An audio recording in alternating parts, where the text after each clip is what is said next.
Hello, I'm Nicola Bishop of Trabba Health and Fitness. This video is in association with Arthritis Support Leicestershire, and it's entitled For a Better Understanding of What We Eat and Drink. In this video, I will help you identify the type of food and drinks we're consuming every day and how to recognise if they're right for you.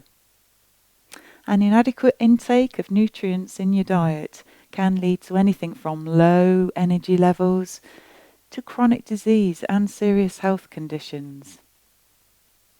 I will help you recognise the different types of nutrients in foods and drinks and the effects they have on your body, and importantly, how to incorporate them into your diet. We'll be looking at nutritional packaging, what to read. We'll be referencing the NHS Eat Well plate again to understand the variety and the portion control in each of the different food groups. And then finishing with a look on how to substitute some of your food and drink with healthier alternatives, particularly for those of you suffering with arthritis. Okay, so we're going to then start looking at some of those Mythbusters. We tend to think of food and drink in the context of whether it's good or bad for us. Knowingly, companies use this to their advantage when branding and packaging their produce. They give food health halos that suggest they are healthy when they really aren't. So what do these labels mean? We may overestimate how healthy a food actually is. Such claims as low fat. Low fat doesn't always equal healthy. When producers take out the fat, they often pile in the sugar. How about low sugar? Similarly to low fat, the label low sugar foods can be high in fat and calories. No added sugar label doesn't guarantee a low sugar content. Companies often use fruit juice concentrates as a sweetener. Okay, how about organic? That's another halo. But is it more nutritional? It's the production method. It doesn't guarantee the quality of food, and you'll pay a bit more for it. Natural, that might be another label. That's on unprocessed foods. The food is made up of ingredients produced by nature. Many content chemicals unnamed in there, like carrot concentrate, for example. It's highly processed ingredient that just is used for yellow in food colouring. Eating foods with swapping sugar for fat, fat for sugar, they won't be any better for you. So talking of swaps, honey versus sugar, that's a common one I get. Yes, replacing honey with sugar can be, in some ways, better.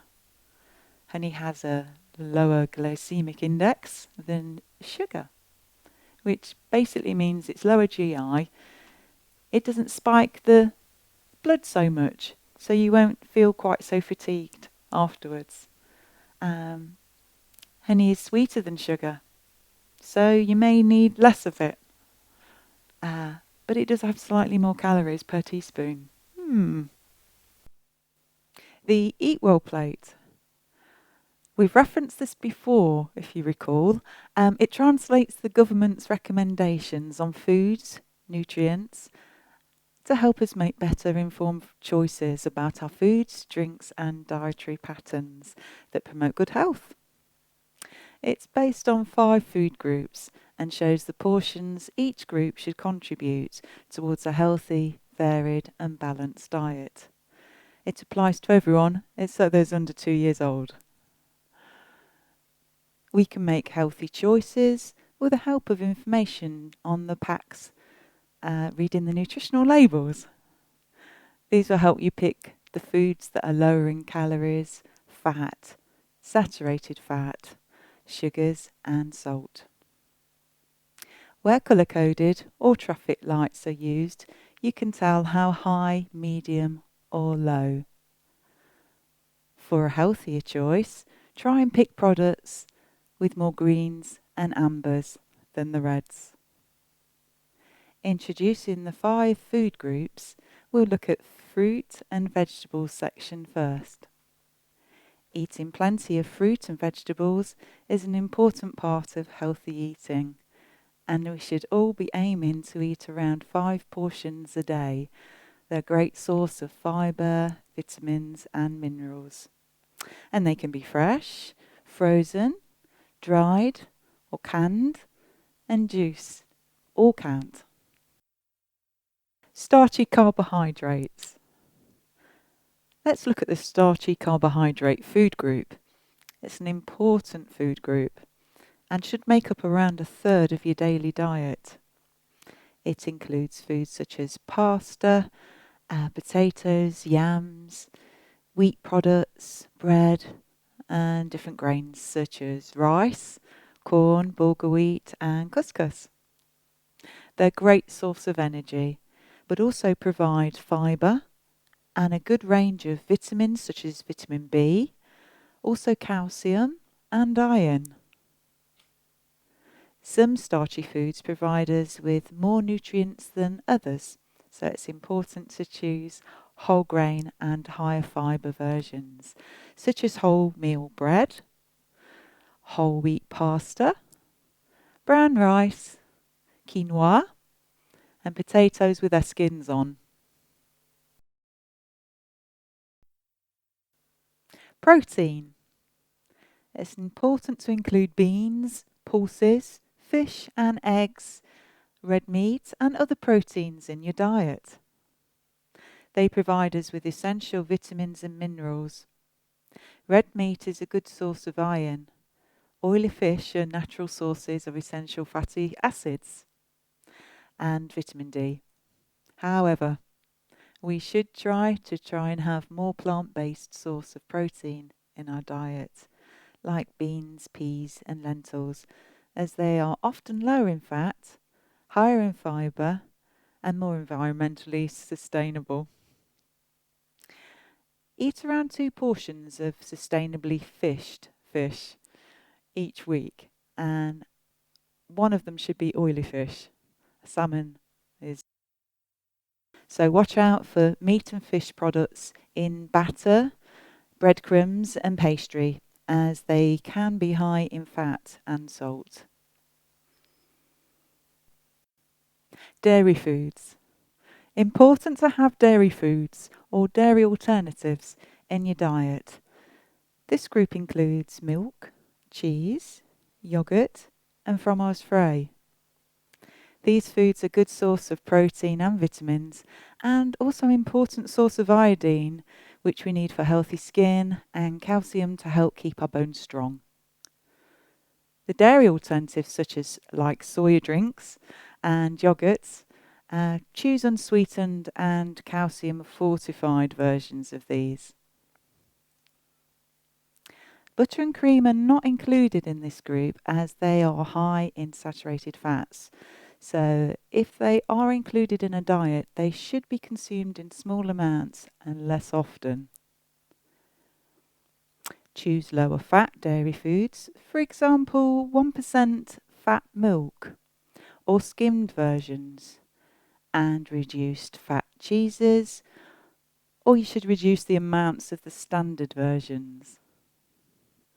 You should also choose dairy with less added sugars, like choosing plain yogurt, and you can always add fruit. Oils and spreads. This is a small section for unsaturated oils and spreads, which includes plant and vegetable-based oils, like rapeseed, olive oil and nut oils, and also plant-based spreads. Some fat is essential in a healthy, balanced diet, but many of us are eating too much of the saturated fat.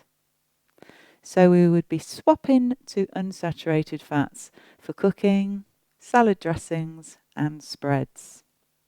But remember, all fats are high in calories, so should be consumed in smaller amounts. Choose sunflower oil or olive oil. And be cautious of the tropical oils as they're rich in saturated fats, double the content of these, and that's coconut and palm oil. Hydration. It's not only important to eat well, but we should also think about what we drink and make healthier choices. The guide recommends we drink 6 to 8 glasses of fluids a day, but you may need more in hot weather or if you're physically active. Some drinks contribute to our daily energy intake. Some drinks contain sugars and should be limited. Swap them for diet and sugar-free or no added sugar varieties. Try unsweetened tea and coffee to reduce your intake of sugars. An unsweetened drink, what I like, kombucha. It's a fermented tea, which is great for your gut flora. Try it. Juice and smoothies count towards fluid intake and can be a good source of nutrients like vitamin C, but they also contribute towards our free sugars intake, which we want to try and limit. Don't forget that most of the fibre in whole fruit and veg is lost when they're juiced. So we recommend you don't exceed 150 millilitres a day, which is a small glass of juice and smoothies. Here is some milk, that's 150 ml, just to give you an idea. Sweets and pastries. How do foods such as sweets, pastries, sugars, sweetened drinks fit into a healthy balanced diet? Foods that are high in fats, salt and sugars sit outside the main image of the Eat Well guide. This is to show that they are not necessary in a healthy diet. If these foods are chosen, they should be eaten only occasionally and in small amounts. This is because they contain lots of calories, particularly when you have large servings, and too much of these can impact on your health. Use food labels to help you make better choices. On the front of packs there's traffic lights, and on the back the ingredients list, which lists in descending order of weight. Don't forget that sugars may appear in this list as honey, fruit concentrate and syrup. And you can find the Eat Well guide on the government websites. Visit the www.gov.uk government publications, the Eat Well guide. And also there's www.nutrition.org.uk. And there's much more information available for you. Recap on nutritional labels. Well, we have the traffic lights as a good quick guide on the front of packets, and then we have the nutritional information on the side here or on the back of packs, and that's really good. Look at the 100-gram measure, and it also has the reference intake. Now you'll be looking at the details such as fat, saturated fat, sugars and salt, and there'll also be the listing of the kcal, the calories serving per portion of food as well is one you need to look at. Okay, so green is low, and we're looking at total fat less than 3 grams and saturated fats less than 1.5, total sugars less than 5 grams and salt less than 0.3. And if you go into the other end of the scale, the high ones you want to avoid or eat very much less often is to the 100 gram, we're looking at total fat less than 17.5, saturates less than 5 grams to the 100 gram, total sugars less than 22.5, and salt less than 1.5. Obviously, if you forget any of these, you can always Google it on the government website. So looking at the back of the pack, that's really good to see the order listing of quantity of the nutrients. So the one that appears first is in the higher quantity and goes down to the lowest listed last. So if we've got any bad ingredients up there, like lots of fats and salts, sugars, then choose something else. Okay? Reference intake for the percentage of food energy per day, total fats less than 35%, less than 10% of saturates, and less than 5% of free sugars.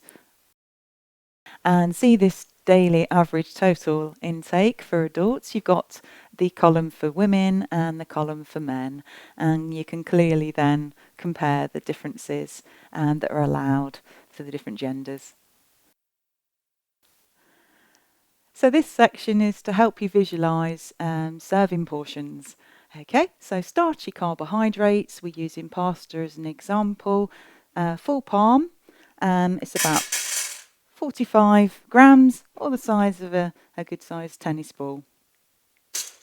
Another example of starchy carbs, and that's your good potato. So looking at that, it's about a fist size. Non-starchy veg, let's look at broccoli. A good heaped palmful.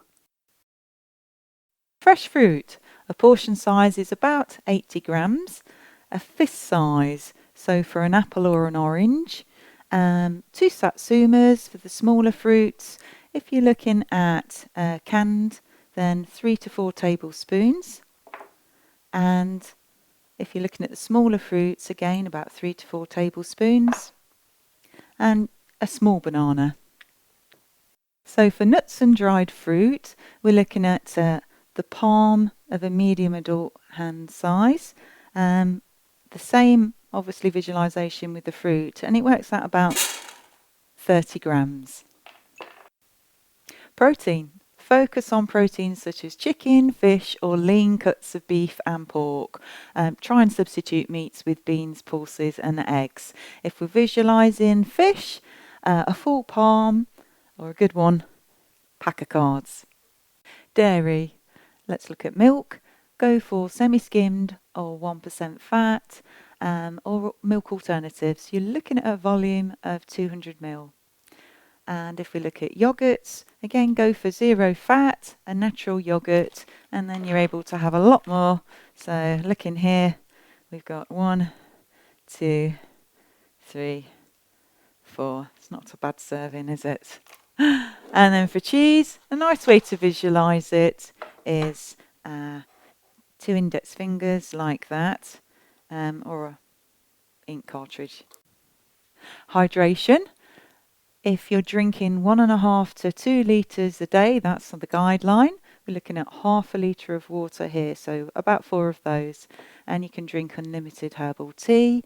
Milk, as we just looked at, 200 mils, that size glass.